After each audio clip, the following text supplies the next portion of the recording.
Hi everybody, thank you for inviting me to this channel. I hope this little ditty of mine is interesting and thought-provoking. It's always nice for me to share my experience. So my name is Ainsley Threadgold. I say I'm originally from the UK. That's where my experience happened. Mine's slightly unusual in the sense that I had the experience when I was 13, but I wasn't able to recall or start recalling any of the memories of that incident until I was 34, and then over a period of time after that. So when I was 13, it was 1993. As I say, I was living at home in the UK in a small village called Haslington, and that was in the county of Cheshire. So I think it was the 16th of June 1993 on a Tuesday. And what I remember about that was a very mundane Tuesday at school. The last lesson I had was French. For some reason, that sticks out in my mind. I remember looking out of the window at the end of that lesson and, excited about going home.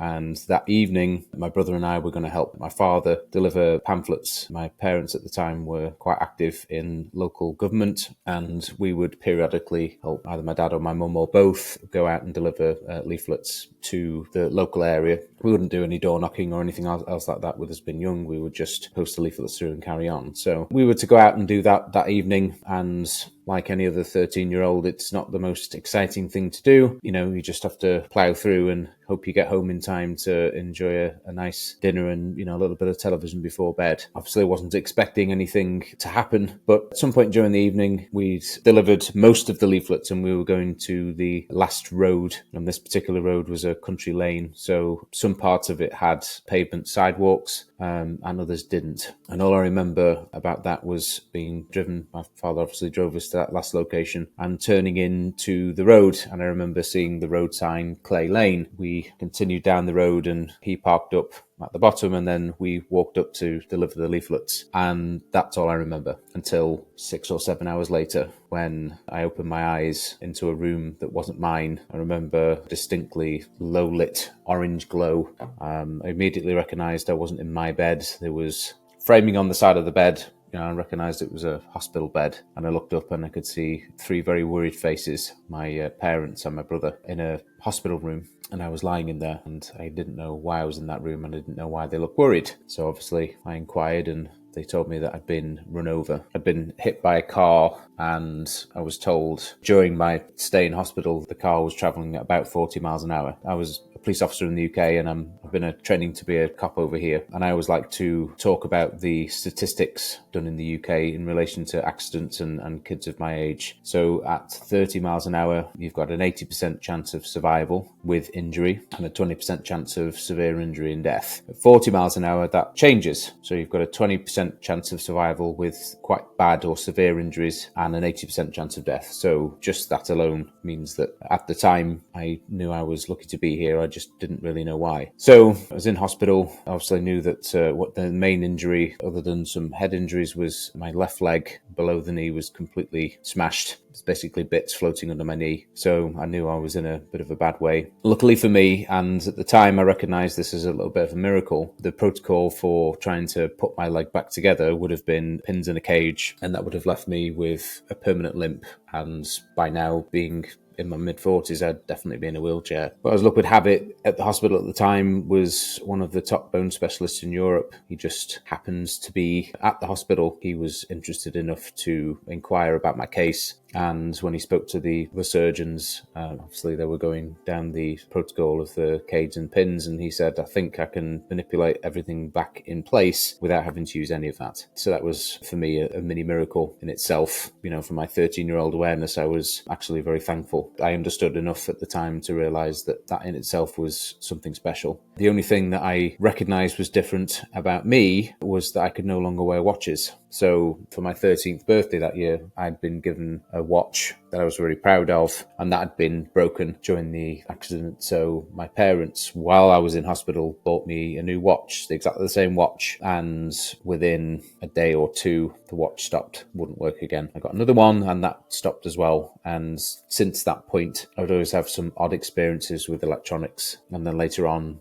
advent of getting cell phones. If I had my cell phone with me, the signal would always be virtually nil. I'd have to take the phone out of my pocket and put it away from me somewhere, and then the signal would magically return. So the thing with electronics and some people in the near-death community is true. We do have interesting effects. So as I say, that was the only really interesting thing that I noticed that was different between me before and me after, was this interesting scenario with not now being able to wear watches. So kind of cool. But then I got on with my life. That was it. I finished high school, went to college, met a girl that eventually became my first wife, and just tried to live normally. I got into my mid-20s and I started to ask questions of myself. I didn't feel like I was in a great position within myself spiritually, and I started to search. So I went to church to see if I could find some answers, and thought I'd found them for a little while, had some solace in the feeling of being forgiven, and I felt the group of people that were there had some answers at least.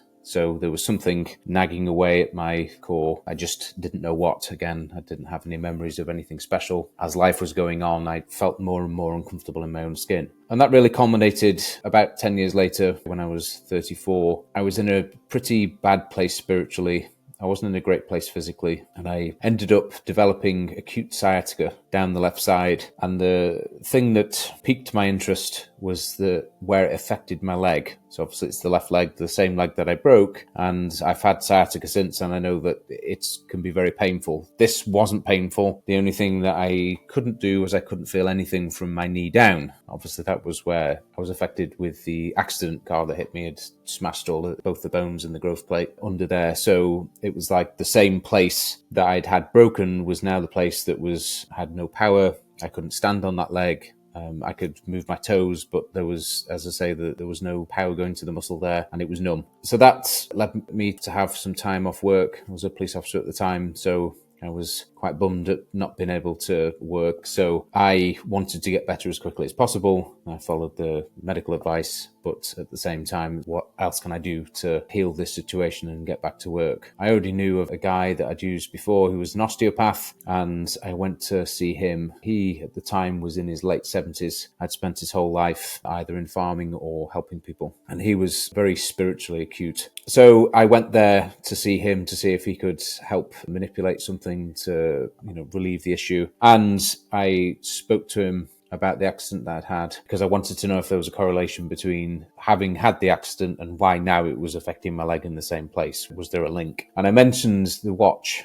He said to me, I think you may have had something called a near-death experience, you just don't remember it. And he handed me a book. The book was written by a lady called Dr. Penny Satori. And for those of you who don't know, Penny was a nurse in a high dependency unit in a hospital in Swansea in Wales. And she'd had a number of experiences where patients had gone into cardiac arrest or had a stroke, and they were able to bring that patient back. And the patients had shared with her that they felt like they'd been somewhere. So she'd had some quite profound experiences through other people's experiences, as it were, and eventually ended up with her being able to do a long study into the medical implications of near-death experience. And as I say, it culminated in this book.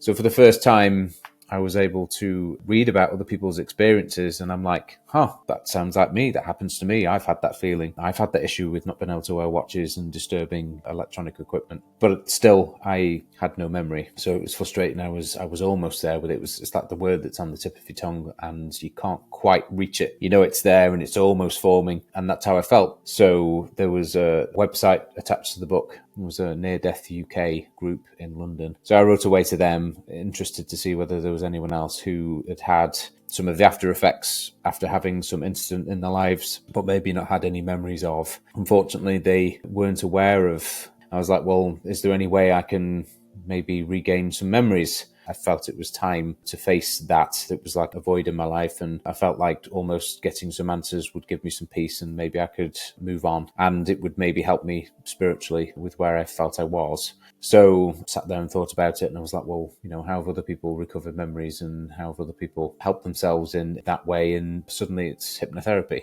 It's like a lightning bolt hit me and the light bulb came on, and I'm like, oh, okay, so I'll do some research and looked into the local area to where I lived and who was the closest and what type of hypnotherapy would they do and how would they offer it. And there was 2 or 3 names that were closest to me. And funnily enough, the furthest away of them, a lady called Karen, her name almost leapt off the computer screen. It was like, you need to call this person. So I phoned her, I left her a message, and then an hour later, the phone goes and it's Karen. And I immediately felt like I'd known this person before, like we were family in another life, like brother and sister or something like that. There was just an immediate comfort with her on the phone.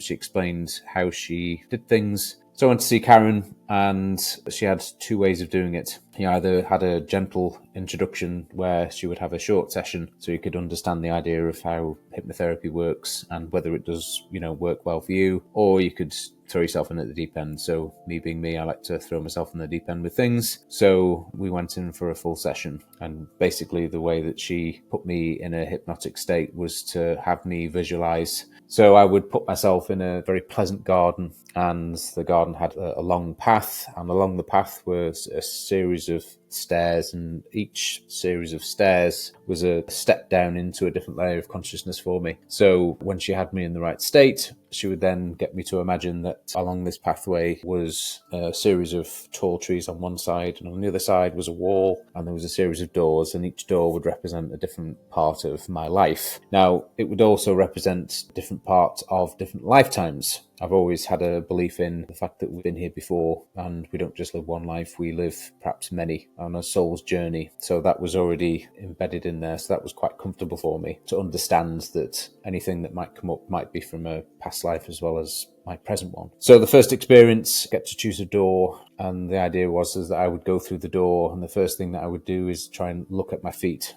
Energetically, what was I wearing on my feet, and then I would go up to see what I was wearing, and then I would start to explore the room that I was in. The first experience, I was wearing very old leather sandals, and I was wearing like a sackcloth clothing, very simple, and I realized that I was an old man. I was a monk from a long time ago in the south of France. I quickly realized that I was stood in a very old church, very familiar to me, somewhere I'd been many times over a lifetime, but I wasn't comfortable with it. Part of the experience was me looking at my hands, and I had a cross in one hand, and I could see that there was blood on my hands, and I walked over to the pulpit where the Bible was and was looking at this Bible where I would normally gain solace, and the words weren't giving me any solace. It was almost like they didn't make sense, and I had this really uneasy feeling about my faith, and brought out that experience. And just to give you a little bit of background, I did some research after I'd seen Karen, and apparently at the time the certain sect of the Catholics were systematically trying to destroy any other section of the Christian faith and were killing the Cathars in the south of France, and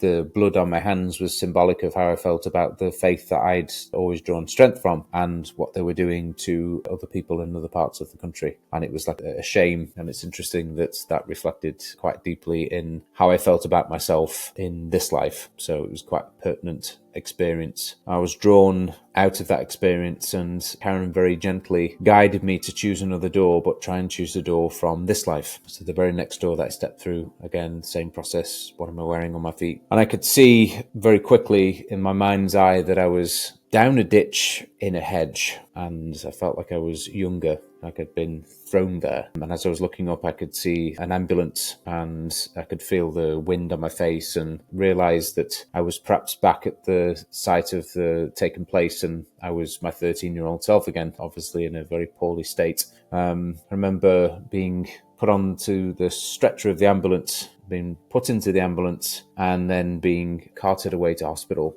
And during the time when I was in the ambulance, I had a visitation from my grandfather, Tom. He was my mum's father, and I never knew him. He died about 3 months before I was born. So as I say, I never knew him, but I immediately knew it was him. I knew that he'd always been with me in that moment. He was in the ambulance with me, and he reassured me that everything was okay and that he was very proud of me, and that he was also very proud of my mum. He died when he was 49, very quickly from cancer. And I think with the circumstances the way they were, I don't think he ever really got to share with her how proud he was. And one of the things that he asked me to do, if I was able to tell her how proud he was of her, obviously I agreed. And he said, but for now, all I want you to do is close your eyes and everything's going to be okay. So close my eyes, and then I immediately feel as though I've been lifted out of my body, and I'm out of the ambulance, and I'm suddenly in this cloud space. I felt like I was on a lie-low on a meandering river of cloud, and I was being gently drawn to what I could see was a cloud city. And as I got closer to the cloud city, I recognized that there was a male figure in a white robe who was coming towards me. And as we got closer to each other, I was brought to a standing position. So I was in my ethereal body, but I was still like a 13-year-old boy. And the male energy knelt down in front of me and put one hand on my chest and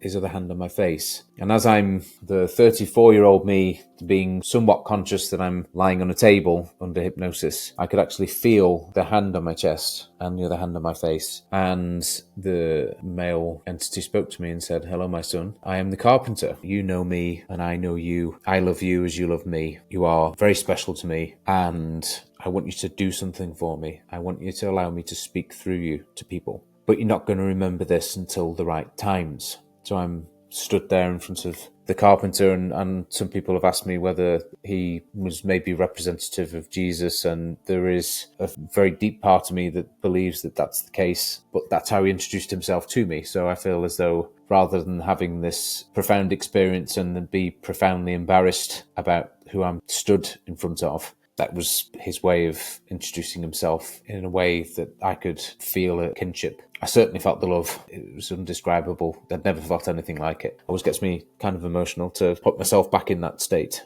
but I could feel that palpable love there between him and I. You know, he told me I wouldn't remember this until the right times. And at that point, I was invited to go back into my body, and I re-entered myself in the ambulance. And I had a small portion of an experience of being in the hospital and being in a lot of pain. Again, you know, going from this wonderful experience to being semi-conscious, very scared child in a lot of pain with a very twisted, badly broken leg and screaming for my mum. I got very upset on the table, and Karen very gently led me out of that experience. Now, I thought I'd laid there for about 20 minutes. What I didn't realise was the whole session was about an hour and a half. So wherever I was away. I'd only ever listened to it a couple of times afterwards. And yeah, it was amazing to see the length of time that had passed, where I felt like I'd just been there for, as I say, 20 minutes. But I woke up and, you know, you get this immediate sense of, wow, I really did have some special experience. And then, wow, I've got a lot of responsibility. I've been perhaps given this task to be spoken through, and how am I going to do that? You know, I felt quite ashamed about being me. And there's one thing about me that I had to really strive to work through, was that I'd always been very painfully shy, and I struggled to even look at myself properly in the mirror. Certainly, you know, even if there was no one else in the house, I couldn't get dressed without being under a towel. It was quite ashamed of me, and I was now given this task of helping other people and being spoken through. And I quickly realised that had happened during my life beforehand. There was always instances where I was in uniform and people would come up to me and they would tell me things, and I would just have an answer. I didn't know where the answer had come from, and I always felt like it was that this heat would hit my throat, and it was like the answer was just there. And they would talk to me about things that they'd never told anyone else, and I was able to give them an answer which would give them solace and some hope. So I realised that without being aware, I was already being divinely used. And I think the church experience was part of me in my 20s that was trying to reconcile that. So I realized that I'd already had some experiences of being spoken through, and that was going to now amplify. But it did scare me. I didn't feel worthy of that task, and that was quite hard for me to deal with. My life at the time, my wife was pregnant with our daughter, and I suddenly realized that between her and I, we had about 18 years worth of issues that we hadn't really dealt with, and I hadn't really healed myself. And that was very, very much part of that experience back then. But I was given some gifts. I was given some people who would help me do that. After the session with Karen, the Near Death UK group wrote back to me, and I was able to share my experience with them. And they asked me whether I would help out with setting up a group in Manchester, which was obviously close to where I lived. It would help them because there's a lot of people who are searching for the same answers, and they couldn't all get to London, or it was just too much for one group to handle. So they wanted to set a group up in Manchester, and I was given the contact information of a lady called Kelly Walsh, who was to become a very good friend, and just like my sister. Kelly had had an experience through,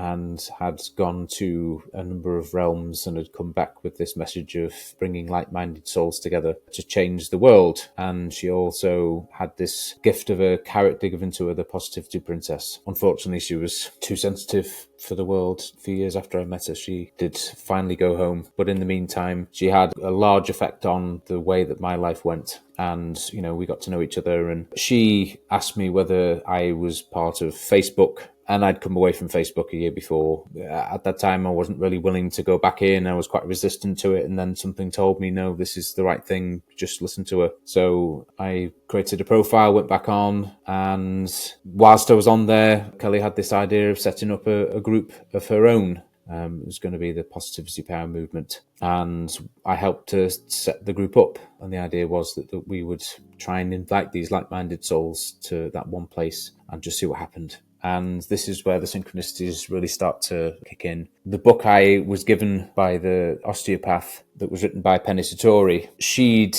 had an email from Kelly back in, I think it was earlier that year, and it was amongst 14,000 other emails that Penny had received that she just couldn't read through. So she received this email from Kelly and something drew her to the email. And there was another email, the only other email that she answered around that time was from Christa. And obviously Christa, being in Florida, started to write a book of her experience and wanted to know about UK publishers. So I'd found Penny and had written to her to see if she had any advice. And Penny divinely decided to put Kelly and Christa in touch. So one of the people that was invited to the Positivity Power group by Kelly was Christa. And during the first few weeks of the site being set up, one of the things that we decided to do was to do videos, post a video of yourself and who you are and what experiences you've had and how you felt and what it is that you wanted to achieve. And, everyone was posting videos and they were all amazing and everyone was getting likes and loves and, oh my God, that's amazing. And,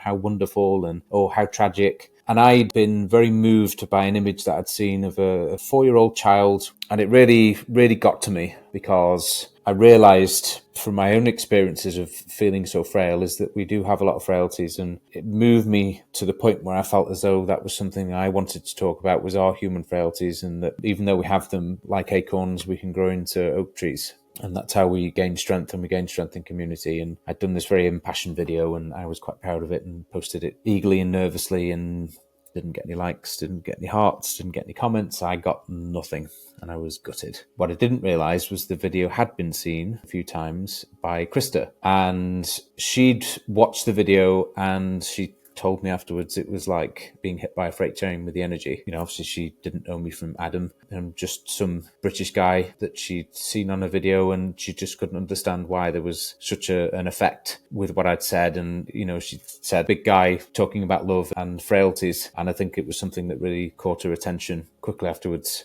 got to know each other and became friends, sharing messages. And this was back in the beginning of April 2015. She was just as loving as in the experience that I'd have. It was about the only way I can describe it. She was just there for me. And in the end, I couldn't deny the fact that we had a very special friendship. But at the time, I'm living in the UK. My wife and I were starting to separate. Christa at the time was going through a similar thing with her marriage. So there was no possible way of 4,500 miles apart, 6-hour difference, 5-hour difference, depending on the time of year, and all of this going on, that there was anything other than the friendship. It's impossible, surely. But then time would prove that anything is possible with love. And by the end of 2015, we had something special enough for her to want to share that with me, and she came to the UK. And if I didn't already know, I knew when I met her at the airport. I always say that it's like one of those movie moments where everything goes quiet and all the people disappear. I was stood in Manchester airport, very, very nervous. And she finally came through the gates and everyone else disappeared. And it was just her. And she walked over with a big smile on her face. And I just about managed to get my legs to work. And we met and she was there. So our relationship was there. We'd finally found each other. But there was always something more familiar than just having met for the first time and us both having had an experience. And it wasn't until probably 6 or 7 months later, during the next year, that I started to have some very deep meditations, and I was brought back into my experience and brought back into the cloud space. and the Carpenter was there again, and he again gave me the task of wanting to speak through me, but I was given more of the experience this time. And I felt the weight of that and didn't want to be spoken through, just wanted to stay there. I was able then to see all of the other versions of me that had come to that point who had chosen to stay. So I was aware of my omnipresence, infinite numbers of me that had made that choice. So I was given some time. And from the cloud space, I was given some time next to a lake, and I was sat on a moss-covered rock, and the lake water was gently lapping on the shore. And I recognized that the lake water drawing on the shore was like love. So love pours over you. And at times, love draws back. So as it draws back, it takes some of the shoreline with it. It's nothing to be afraid of, nothing to be afraid when love withdraws, because all it's doing is it's just revealing deeper and deeper parts of yourself. So that love was just the ebb and flow of, getting to those more sensitive, hurt bits that need to be healed. And I got some comfort from that. And I felt like I'd made some sort of a decision, so I was brought back to the cloud space. And this time, rather than the Carpenter being there was a female energy. She spoke to me and said, "Hello, my love. You don't know me yet, but I'd like you to do me a favor. If you choose to go back, I want you to come find me." And I realized in that instant, in that meditative state, that the energy was Christa, because it was the same energy that I had felt when we met at the airport. It was the same energy that we'd felt every time that we'd spoken to each other. It was just so recognizable. And I realized that on some level, somehow, some way, she was part of the love that wanted me to be here and for us to be together and for us to have angels in Penny and in Kelly and other people that helped us to find each other. And there's that Chinese proverb about the very thin strand of red, fine cotton that links people. And it doesn't matter how tangled this massive thread is. If you're meant to be drawn together, you find each other. And we did. Through the impossibility of it, we found each other. And I understood then why I was told that I wouldn't be given this experience until the right times. I mean, I'm kind of glad that I did have that black hole. I'm kind of glad that I wasn't given that information until those times, and certainly glad that I didn't have the full experience during the hypnotherapy, because again, it wasn't time, it was too soon. I needed to go through the process of leaving one relationship to have the space for myself to form another one, and the most important part of that was me forming a relationship with myself. I'm still on that path. I'm still trying to learn to love myself more. Accept like love is what I try and live by, so I try and accept myself. Once I can accept myself in any circumstance, I can start to like who I am or who I was in that circumstance, and then learn to love myself. And there's been many times where I've had the thought of that self, whether it be a younger adult self or a child self, and for me now to give myself a hug and say it's okay, we made it this far, has been magical. The life I have with Christa is wonderful, albeit that it's not always been straightforward. We spent 4 years living in different countries until I could live here, and then we went through COVID. Just before coming here, I went through cancer, and she was right there with me. There was another miracle there, which is another story with our love and how that helped me through that transition into being more happy and healthy than I've ever been. We were on Maui for 2 years, and we were there for the Maui fires, and coming back here, and everywhere we've gone together, we've known we've been there for a reason. We know we're here for a reason. We know we're here to share a message of love. And, sometimes it's about holding space with people. Other times it's about sharing like we're sharing here. Other times it's just about living life. And it always fascinates us whenever we go somewhere and people see us together. On any level, we've always had people come in, "You are such a lovely couple. You must love each other so much." We've filled people's hearts by just being who we are. We've got some very wonderful friends, and those friendships have started just by us being somewhere, being who we are, and we've then gained friends from it. So just want to leave it there. I'm very grateful to have shared this. I hope it hasn't been too long and too boring for people. It's certainly always a lot of fun for me to share this. I don't get to share it often, and it's always quite emotional for me to do. So I'm glad that I've been able to get through without any tears this time. Thank you. If you like this story, be sure to support The Other Side NDE by checking out our brand new book below,